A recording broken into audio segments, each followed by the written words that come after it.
Welcome friends to another r/malicious compliance video. If you're not a malicious soul, make sure to hit those like and subscribe buttons down below. That said, our first story of the day is by Lex Not Luther, denied work from home for 1 day, but got 3 days on sick leave. Happened over the December holiday season when I took a week off to celebrate Christmas with family, but unfortunately got a severe fever with a cold. Tested negative several times over for COVID. So my holiday week was spent laid up in bed and or the couch, watching Netflix, drinking soup, and sleeping. All socializing was canceled. I work at a clinic, so just to be safe, I decided to err on the side of caution and take a work from home following the weekend. I wasn't actively having a fever, but I had a terrible cough that would leave me hacking up phlegm every hour. I could do my work on a computer, and it didn't require me to physically be at the clinic. My company does not allow for self-reporting sick leave, I know, but will let you work from home if you need another day and aren't required to be around.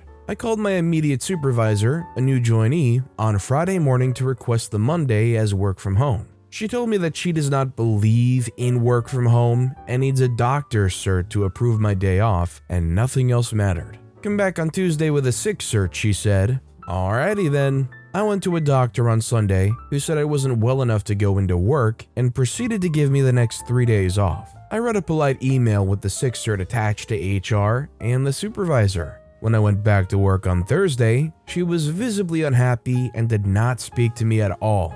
You can bet I was smiling all day. The best part is I spent those 3 days outside in the sun and relaxing at a secluded beach. Just enough to make up for not being able to have a cozy Christmas. If you were trying to get a day off when you were actually sick, would you go to the doctor and ham it up maybe a little bit just to try to get some extra time off? Let me know in the comments down below. Our next story is by Green-Eyed Wolfus. Shall we call him medium? When I first enrolled in community college, financial aid required tax information from both of my parents because I was under 25. I gave them my mother's and listed my father as deceased. 2 weeks go by, I get a call. We need your father's tax return. This time I gave them a copy of his death certificate. Rinse and repeat 4 times. The last time they said they would cancel my classes. I made my way to the financial aid office, requested a supervisor and said quite loudly, "That sleazeball kicked the bucket 15 years ago.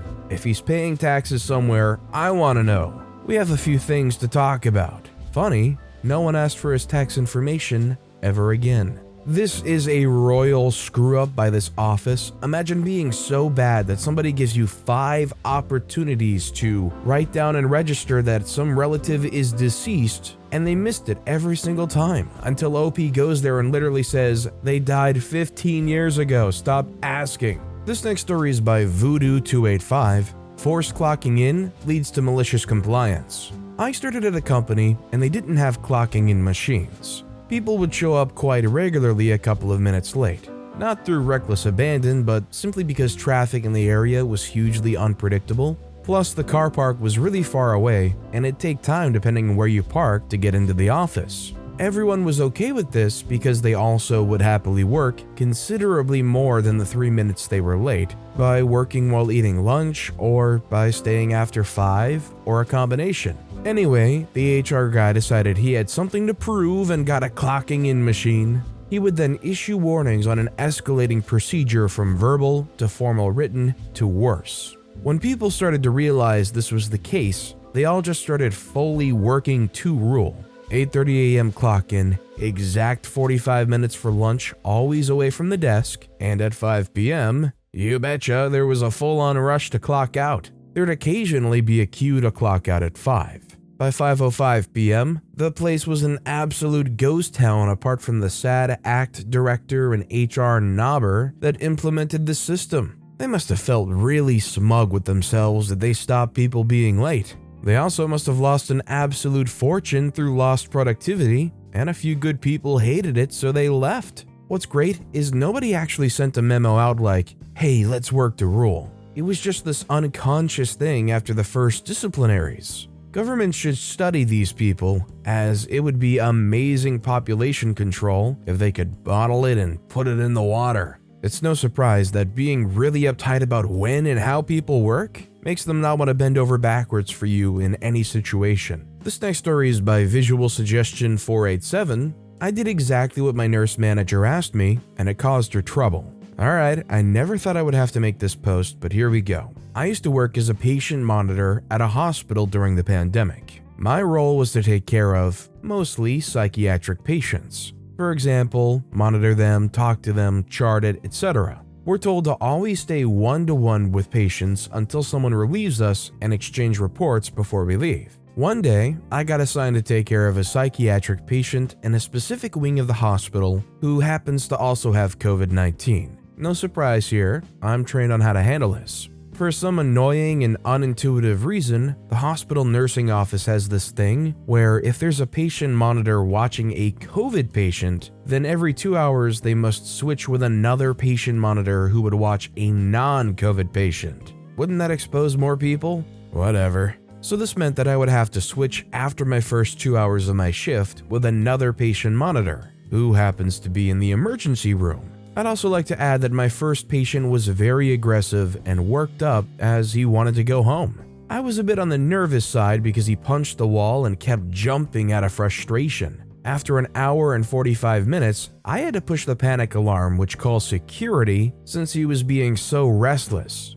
Since it was almost time for me to leave, the nurse told me to step outside of the room and he'll stay with him as security talks to the patient. Eventually, we were able to fulfill the patient's request and start discharge papers. Now, I'm not sure how many of you know this, but discharge paperwork takes a bit of time. Maybe an hour or two depending on how busy the staff are. But anyways, since it was 2 hours in for me, it was time to switch with the other patient monitor as protocol, like I mentioned earlier. When I went to the ER, where the other patient was located, I warned the other patient monitor about the aggressive patient and that she should be very careful. Another 2 hours pass by, and I have to switch again with this patient monitor. But someone has to watch this ER patient till I go and switch, so I kindly ask this patient's nurse to watch him until the other patient monitor comes back. This is where things go downhill fast. I had just gone to that wing of the hospital where I was taking care of the first patient, and I still see the aggressive patient being so restless and wanting to go home.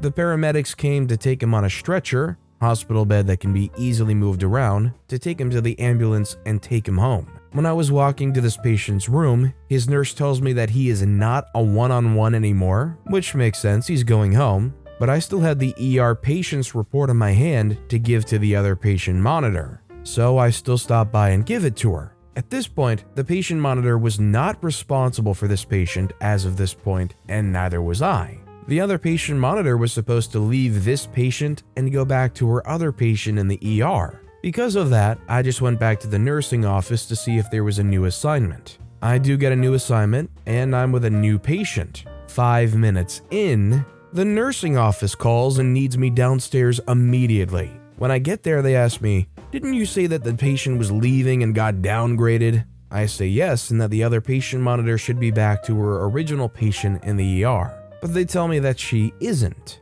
At this point, the nurse from the ER is asking where the other patient monitor is. The nursing officer tried calling her and no answer. I was told to go back to the ER patient until the other patient monitor returns, and I comply. After 15 to 20 minutes with being with the patient in the ER, the other patient monitor returns. And I asked her what happened, and she told me that she was just staying with aggressive patient till he left. I told her she was supposed to be here with her original patient, and that either way, she way passed her 2 hours with this COVID patient, but now the nursing office wanted me with the ER patient for the rest of the shift, and to see the nurse manager after my shift. I was so fed up at this point. The other patient monitor went back to the nursing office and went to a new patient. Fast forward till after my shift was over, the nurse manager wanted to speak to me and the other patient monitor because of that wild confusion and how we left the ER patient alone for 5 or 10 minutes. We both explain our sides of what happened,